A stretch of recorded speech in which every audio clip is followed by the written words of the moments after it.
The road not taken, ये आपकी कविता है, रॉबर्ट फ्रॉस्ट इसके कवि हैं। आप देखिए ऊपर लिखा हुआ है, this well known poem is about making choices and the choices that shape us. ये जो कविता है, ये कविता इस बारे में है कि कोई जब मौका मिलता है दो चीज़ों में या कई चीज़ों में कोई एक चीज़ चुनने का, तो कोई व्यक्ति क्या चुनता है उसमें, वो कितना महत्वपूर्ण है। आपको यदि यहाँ रीवा से कहीं निकलना है, आप स्कूल से बाहर निकले और रोड पे पहुँचे, आप दाएं तरफ चले जाएंगे पश्चिम की तरफ, तो रोड से आप कानपुर पहुँच जाएंगे। आप बाएं तरफ जाना शुरू करिए तो आप संगम नगर इलाहाबाद पहुँच जाएंगे। आपकी जो चॉइस है, आपका जो चयन है, ये बहुत महत्वपूर्ण होता है।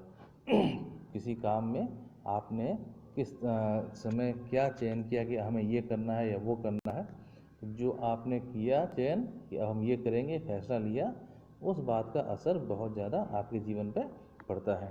इसी बारे में ये कविता है, और ये कविता रॉबर्ट फ्रॉस्ट की लिखी हुई है, एक अमेरिकन कवि थे रॉबर्ट फ्रॉस्ट, और बहुत सामान्य विषयों पे कविता लिखते थे ये। और इनकी ये कविता बहुत आप कह सकते हैं कि बहुत महत्वपूर्ण है। जो भी सफल व्यक्ति हुए हैं वो भी जिस प्रकार से कविता में लास्ट में आप देखेंगे, लास्ट की लाइन में लिखा हुआ है, उनका भी सोचना करीब करीब इसी कवि के जैसा है। तो आशा है कि कविता आपको पसंद आएगी। इसका अर्थ आप मुझसे सुने। कविता का टेक्स्ट, अगर किताब आपके पास है तो टेक्स्ट अपने पास रखिए, अपने सामने रखिए, और नहीं तो ये स्क्रीनशॉट है, यहाँ से भी आप टेक्स्ट देखते रहिएगा। Two roads diverge in a yellow would. Diverge तीसरा शब्द है पहली लाइन का, डाइवर्ज। डाइवर्ज माने होता है दो हिस्सों में बढ़ जाना। जैसे कोई रोड है, आप एक रोड में जा रहे हैं, वो रोड बाद में जाके दो हिस्सों में बढ़ जाती है। कोई एक रोड एक तरफ जा रही, एक तरफ दूसरी रोड दो तरफ जा रही, दो राह बन जाता है। तो वही उसी प्रकार का रोड है, उसी प्रकार की जगह है, और कभी वहाँ पहुँचा हुआ है। तो कह रहा है two roads diverge in a yellow would. यहाँ वुड शब्द का अर्थ है जंगल, पीला सूखा हुआ जंगल है, और वहाँ पे दो रास्ते जा रहे हैं। And sorry I could not travel both. Sorry शब्द आप बोलते होंगे, सॉरी अक्सर बोलते हैं।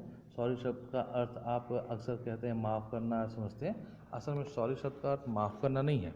सॉरी शब्द का अर्थ है दुख होना। आई एम सॉरी माने मुझे दुख है। आई एम सॉरी, जैसे कोई गिर गया या आपसे कोई गिर गया तो आप कहते हैं आई एम सॉरी, तो इसका मतलब मुझे दुख है कि मैंने आपको गिरा दिया, मुझे दुख है कि आपकी पेंसिल मुझसे टूट गई। आई एम सॉरी आप इसलिए बोलते हैं। यहाँ सॉरी है, इसका अर्थ ये क्या है कि मुझे दुख है। तो दो सड़कें जा रही हैं जंगल में, और मुझे दुख है किस चीज़ का, आई कुड नॉट ट्रैवल बोथ। एक बार में दो रास्ते तो आप जा नहीं पाएंगे, एक बार में एक ही रास्ते पे जा पाएंगे। इसको दुख है। इसका मन था कि दोनों रास्तों पे जाते, दोनों रास्तों को देख लेते, दोनों रास्तों में क्या है, जिज्ञासा है इसको जीवन में जो है कवि को, मगर क्योंकि वो जा नहीं सकता दोनों जगह, तो एक जगह जाना है उसको। लिखा है and sorry I could not travel both and be one traveller long I stood and look down one as far as I could to where it bent in the undergrowth. कह रहा है मैं अकेला एक ही यात्री हूँ, जाने वाला एक यात्री एक ही रास्ते पर जा पाएगा।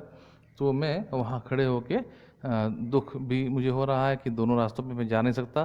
कई बार ऐसा होता है कि आपके जीवन में एक से ज़्यादा चॉइसेस मिलती हैं, एक से ज़्यादा चयन करने का मौका मिलता है, मगर उसमें से आप एक ही चयन कर सकते हैं। आपके पास विकल्प ज़्यादा हैं, मगर आप चयन एक ही कर सकते हैं। तो वो जो फैसला है, उसी फैसले से आपका आगे का जीवन निश्चित होता है, कह सकते हैं, या निर्धारित होता है। तो कवि कह रहा है मैं, क्योंकि उस रास्ते से वो जो दोराहा था, वहाँ से मैं किसी एक ही रास्ते पर जा सकता था। मैंने खड़े होकर वहाँ काफ़ी विचार किया। जीवन में भी ऐसा मौका आता है कई बार कि जब आपको दो में से कोई एक विकल्प, कोई एक रास्ता चुनना होता है, आप वहाँ रुक के विचार करते हैं कि ये करें या ये नहीं करें। तो ये कह रहा है मैं भी वहीं खड़े होकर मैंने दोनों रास्तों को देखा, बहुत दूर तक देखा, जहाँ तक वो रास्ता, जहाँ पे वहाँ मोड़, जहाँ तक रास्ता मुझे दिखाई पड़ता था, वहाँ तक मैंने देखा उस घने जंगल में। एंड सेकेंड समझ आइए, then took the other just as fair and having perhaps a better claim. तो एक बार मैंने एक रास्ते को देखा पूरा जहाँ तक दिखाई पड़ता था, उसके बाद दूसरे रास्ते को देखा जहाँ तक पूरा दिखाई पड़ता था, और लिखा है and having perhaps a better claim. जो दूसरा रास्ता था वो ज़्यादा उपयुक्त दिखाई पड़ता। क्लेम माने दावा करना होता है, मगर यहाँ क्या है, रास्ता पर दावा कोई करेगा नहीं। यहाँ है कि और जो दूसरा वाला है वो ज़्यादा उपयुक्त लग रहा था मुझे, because it was grassy and wanted wear. और क्यों लग रहा था दूसरा वाला ज़्यादा उपयुक्त? क्योंकि it was grassy and wanted wear. वो जो रास्ता दूसरा वाला था उस पर घास जमी हुई थी, घास उगी हुई थी। And wanted wear, WEAR, wear शब्द का जो शाब्दिक अर्थ आप जानते हैं कपड़े पहनना, मगर वियर शब्द का अर्थ घिसना या इस्तेमाल होना भी होता है। आप पूछेंगे क्या सुना होगा आपने किसी से कभी, कहते हैं इंजन का वियर एंड टीयर हो गया है। तो वियर माने घिसना। तो वो जो रोड है दूसरी वाले जिस पे घास बहुत ज़्यादा उगी हुई है, जिसको दूसरी बार देखा है लेखक ने, कवि ने, जो बाद में देखा है, उस पर क्या है, उस पर घास उगी हुई है और इसको लगता है कि इसमें अभी कोई चला नहीं है। किसी भी रास्ते पे घास अगर उगी हुई है इसका मतलब यही है कि उस पर कोई चला नहीं है। जिस रास्ते पे बहुत लोग चलते रहते हैं वहाँ तो घास उगती नहीं, तो उस रास्ते पे कोई चला नहीं है। तो ये दूसरा रास्ता है। और दो as for that the passing there had want them really about the same. और वहाँ आने वाले बहुत लोग थे, माने इस दोराहे पे से या लेखक को पता है, कवि को पता है कि इस दोराहे तक बहुत लोग आए हैं, क्योंकि दूसरा रास्ता देख रहा है, दूसरा रास्ता कैसा है, और उस पर बहुत लोग चल के गए हैं, और एक रास्ता है जिस पे कोई चल के गया नहीं है। तो कह रहा है दोनों एक ही जैसे हैं। जिस समय कवि वहाँ खड़ा है उस समय उसके सामने वहाँ दोनों पे कोई नहीं गया, मगर पहले लग रहा है कि पहले एक रास्ता ऐसा है जिस पे बहुत लोग गए हैं और एक रास्ता ऐसा है जिस पे कोई गया नहीं है। And both that morning equally lay in leave, no step had trodden black. और ये दिखाई पड़ रहा है कि जिस समय कवि वहाँ पे है उसके ठीक पहले कोई वहाँ से नहीं गुजरा है। वहाँ जब ये खड़ा है तो दोनों रास्तों पे क्या है, पत्तियाँ गिरी हुई हैं।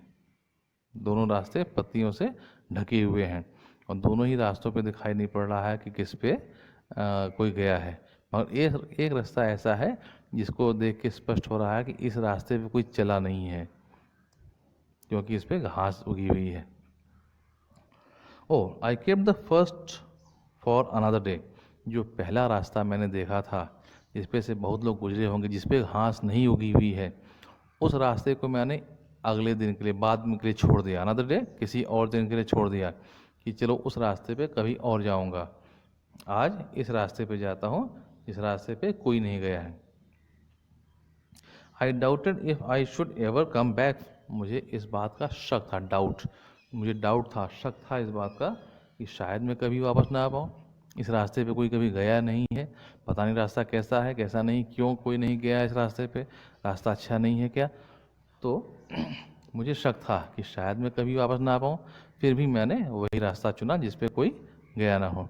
कोई लोग कौन से रास्ते पर नहीं जाते, सामान्यतया लोग कठिन रास्ता छोड़ देते हैं, जो आसान रास्ता होता है उसी का चयन कर लेते हैं। जीवन में भी आप देखें तो लोग कौन सा रास्ता चुनते हैं, जो आसान होता है, जो ईजी लगता है, जो सुलभ होता है। कठिन रास्ता बहुत कम लोग चुनते हैं, कठिन जीवन बहुत कम लोग चुनते हैं। पर ये कह रहा है मैंने कठिन रास्ता चुना जिस पे कोई कभी गया ना हो आज तक। अभी शक है कि उधर से जाने में मैं वापस लौट के आऊँगा भी कि नहीं आऊँगा। उस रास्ते पे कोई गया नहीं, पता चल रहा है कि कोई गया नहीं है, क्योंकि घास उगी हुई है। अगर कोई जाता तो घास वहाँ ना होती, घास लोगों के पैरों से खराब हो जाती है ना। I shall be telling this with a sigh somewhere ages and ages hence. Hence माने अब से, अब से कई सालों के बाद, बहुत सारे समय के बाद, बहुत समय बीतने के बाद मैं लोगों को ये बता रहा हूँगा। अगर मैं वापस आ गया मैं लोगों को बताऊँगा कि मैंने क्या क्या एडवेंचर किए अपने जीवन में, क्या क्या मैंने जीवन में किया। वो क्या बताऊँगा, यही बताऊँगा जो लास्ट की 3 लाइनें हैं, इनको बहुत महत्वपूर्ण है, ज़रा देखिएगा। 2 roads diverged in a wood and I took the one less traveled by।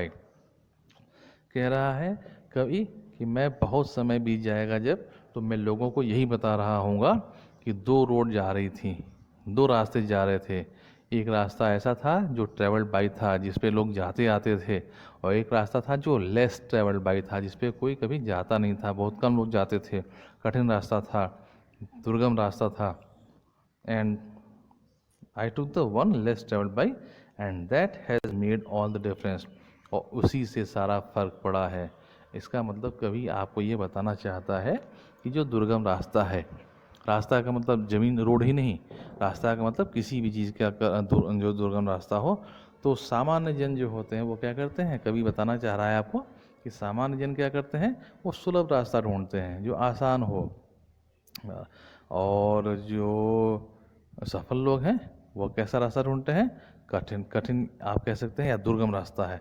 कठिनाई हो तो कठिनाइयों से लड़ने की हिम्मत रखते हैं और कठिन से कठिन, दुर्गम से दुर्गम रास्ता वो चुनते हैं, और आप जानते हैं वो सफल होते हैं।